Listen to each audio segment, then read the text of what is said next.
Jet lag, that overwhelming feeling when you arrive at your destination and when all you want to do is sleep, and for the next several days sort of makes you feel discombobulated. Today, I'm going to talk to you about my tips for beating that jet lag so that you can actually enjoy your vacation. Hi, my name is Tiffany. If you're new here, if not, welcome back. I just came back from a trip from the United States to Greece, where I happen to live. And so I thought it would be a great time to tell you all about the tips that I have been using since I've been an expat, living both in Qatar and Greece, for overcoming that jet laggy feeling. My first tip is to schedule your flight to arrive at night.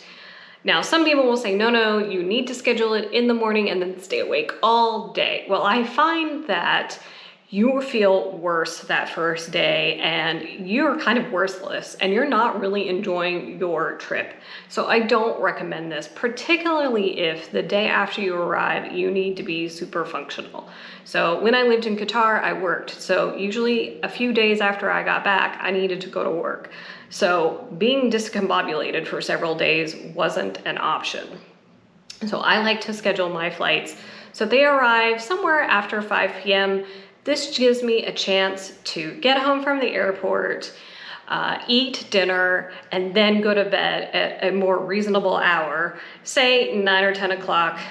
So that way I have a better chance of being really sleepy and able to go to sleep. This tip works best if you have stayed awake for the entire duration of your flight. Tip number 2 is to take melatonin. Now, I am not a medical professional, so you definitely need to check with your doctor before you start taking melatonin. Even though it is something that our bodies make naturally, you need to make sure that it's not going to interfere with any other medication or conditions that you might have. I was recommended by a doctor to take melatonin, so I know what I can take, and I've been doing this for a while now. So what I do is I take 5 milligrams of melatonin anywhere from 30 minutes to an hour before I want to fall asleep. Usually if I'm super sleepy, I won't just do it so far in advance because my body has already gotten that signal. I'm just helping to reinforce it, that it's not just, oh, I'm sleepy and I need a nap. This is, I'm sleepy and it's time to go to bed. What melatonin does is it tells your body, this is the time that I should be going to sleep. It is not something that's going to make you fall asleep and stay asleep. So don't take it and think, oh, I'm gonna sleep for 8 hours straight through. No, it's not a sleeping pill. I do know that for some people it doesn't work. So you might wanna test this out at home before you arrive. And the dosage is gonna be different for everyone. 5 milligrams for me seems to be the sweet spot. I have taken one and it did nothing for me. So if you can and you've talked to your doctor, test it out. Stay hydrated is my next tip. And I don't just mean when you get here. Usually a day or two in advance of your flight, you really need to start chugging water. This is because water helps our body sort of perform at its most optimal level. A lot of people are sort of just running through life dehydrated in general, so it's not gonna hurt you in any way. This is also another reason that I do not drink on planes. Alcohol can be a big dehydrator, particularly if you're having a lot, which is super tempting because sometimes on international flights, those drinks are free. Tip number 4 is to go out in the middle of the day and stand in the sun. Much like melatonin telling you it's time to go to bed, sun in the middle of the day tells your body, hey, this is when I'm supposed to be awake. Now you don't have to do this for very long. Like I recommend 10 to 15 minutes. My 5th tip. This is to eat meals at normal times. So I don't just mean, oh, have breakfast at breakfast, lunch, and dinner time. What I mean is have dinner when it's dinner time. So if you arrive in the evening, like I suggest, then have dinner, don't have breakfast, because you may be tempted to say, well, but it's breakfast back home. I want pancakes and eggs. That's just gonna tell your body like, oh, it's breakfast, so I should be awake. Our bodies are very in tune with our schedules and what our normals are, and you have radically changed what your normal is, so you need to radically tell your body our schedule is different. Tip number 6, take a shower before you go to bed in your destination.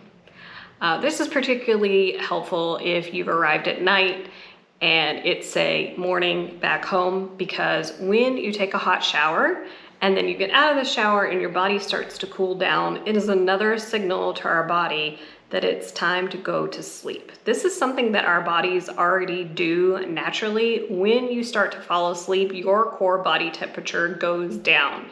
So this is something that your body knows means it's time to go to sleep. If you've ever woken up in the middle of the night cold, despite the fact that you have all these covers on you, this is the reason why.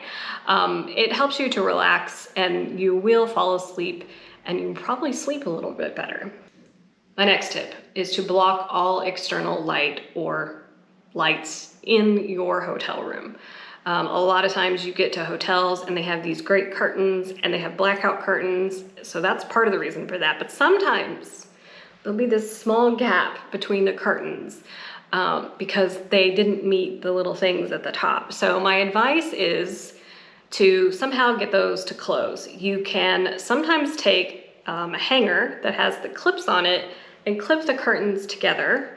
If you're a woman, you might have one of those claw clips to hold your hair up, and those work great. I use those a lot. Now, a lot of you are probably saying, well, why don't you just use an eye mask? Well, it's not super comfortable to sleep in an eye mask. My eyelashes are ridiculously long, and so when I wear an eye mask, I can feel, I think it's my left eye, I can feel when my eyelashes hit the eye mask. Now, I did have an eye mask for a while that like puffed out a little bit, but do you know how many times I forget my eye mask? All the time. I don't even know where it is anymore. So those are my tips. If you're staying in a hotel that has lots of these little lights everywhere, do your best to cover those. Shut the bathroom door. Use a washcloth and cover the alarm clock. I would say unplug it. You might need it. My last tip, and the reason why it's the last tip is not everybody's gonna be able to do this, either because of your personal schedule at home or your just general lifestyle, which is to prep in advance. Meaning, if you can, start adjusting your bedtime either earlier or later, depending on whether or not you're going west or east. So if you're coming east, you probably want to start to go to bed earlier and wake up earlier, so that way you're slowly inching yourself to that local time zone in which you would be going to bed. I hope you guys found this helpful. If you have any of your own overcoming jet lag tips, please leave them in the comments below. I'm sure we will all benefit from them. If you like this, I hope you consider subscribing. Thanks so much for watching, guys, and I'll see you in the next video.